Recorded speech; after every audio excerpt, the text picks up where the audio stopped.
Ken Wilson, you've spent many years of your life working in the area of Indigenous funding. Why is it such an important area, do you think?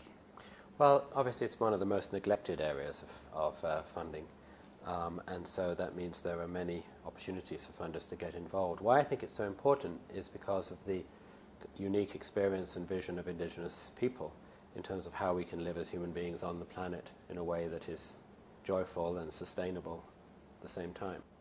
What's the Australian philanthropic scene like for Indigenous funding? Well, it's certainly livening up. And this is something that's happening actually all over the world. Even 5 or 10 years ago, there were really only a handful of foundations around the world who had any significant focus on Indigenous people. But that's changing quite rapidly.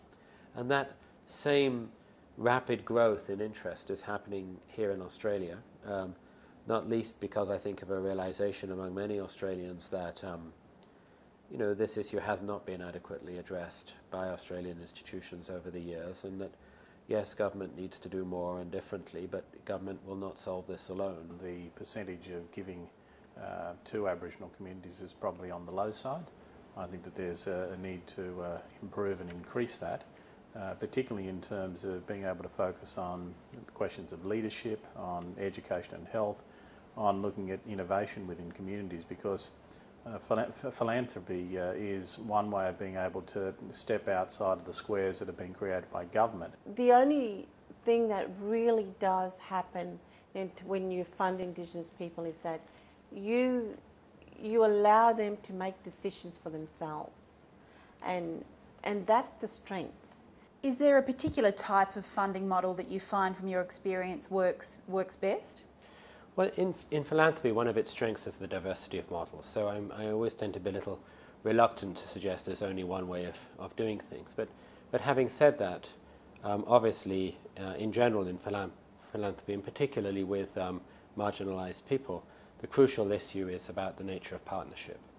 It's very easy for philanthropists because, of course, they control the money and they usually are much closer to dominant societies and international institutions. It's very easy for them to control the agenda. But if they do that, of course, then they don't allow for any of the knowledge and creativity of the beneficiaries to actually contribute to solutions. So the trick with Indigenous philanthropy, as with most types of philanthropy, particularly with relatively disempowered groups, is to establish a kind of a partnership whereby the knowledge and energies and visions of the beneficiaries can play a big role in how you go about doing the work.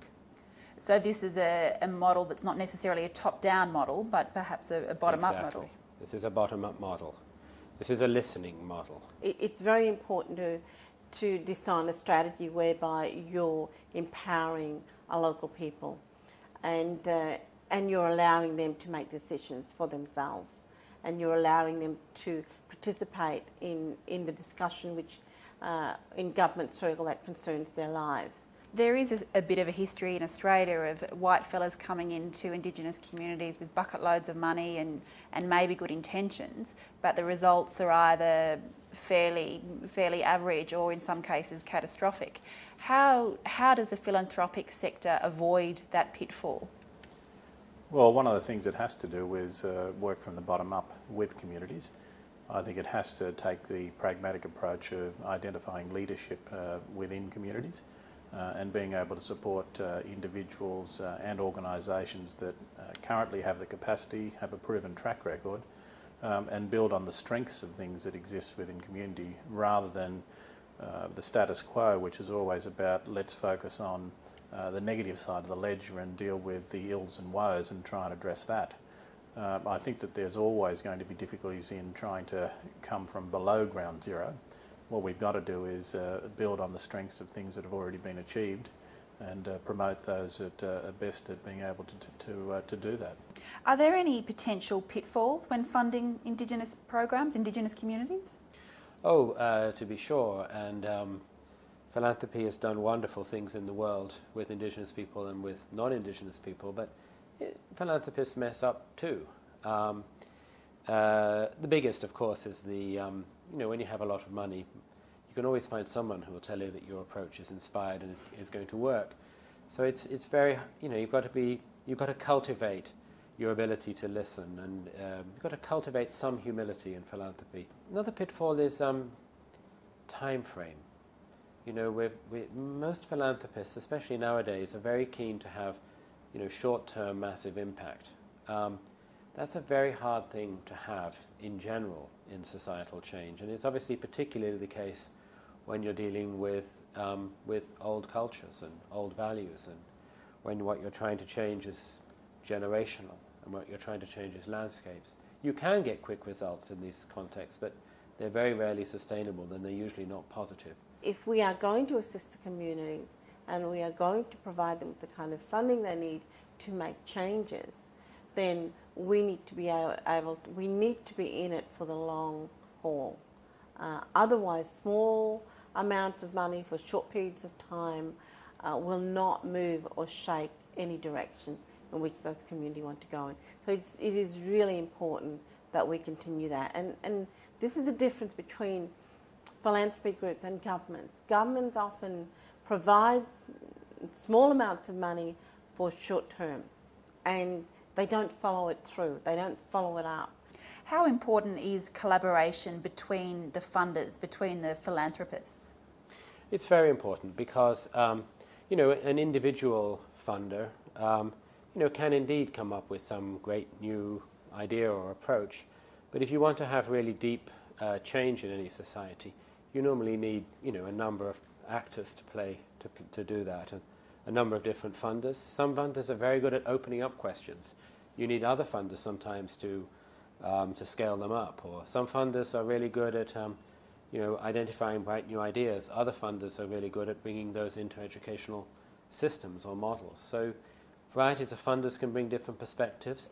Can a philanthropist, a funder, actually benefit themselves from being involved in this kind of project? Absolutely. I think that one of the key things that can occur is that in some cases it wouldn't just be about providing the monies for projects to occur. It would also, I think, be about facilitating partnerships, either with philanthropic bodies, with corporations, with people out there in industry, that where there's a lack of skills and a lack of knowledge that currently exists within communities, and we all want to create sustainability, there's an opportunity here, I think, to create partnerships that fills that void, that gives local Aboriginal people an opportunity to get those skills. And if they have that, then they can do other things within the community. It's a little bit like, the old saying of if you teach a person to catch fish and then they train everyone else in the village, then the village can survive. I think it's also important for philanthropists to think about what other value-added role that they play. And it's not only money.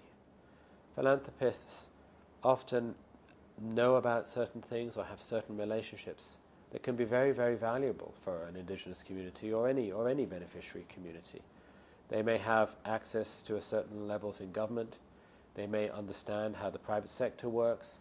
They may, know something about how you, how you transform, bureaucratic institutions. If you want challenge, if you want rewards, if you're willing to take risk, then, I would say to the private sector out there, be engaged, understand where Indigenous people are coming from, understand the need that they have in those communities, and because at the end of the day, it can be very rewarding for all of us. In Australia, Indigenous people's issues tend to be viewed as problem issues, that Indigenous people have problems that need to be addressed. And of course, they do have very significant and complicated problems for which they need partnership to address. But philanthropy around the world on Indigenous people, I would say, has a lot more attention to the gifts that Indigenous people offer to wider society and to the world. And I think this should become a strong part of grant making in Australia too.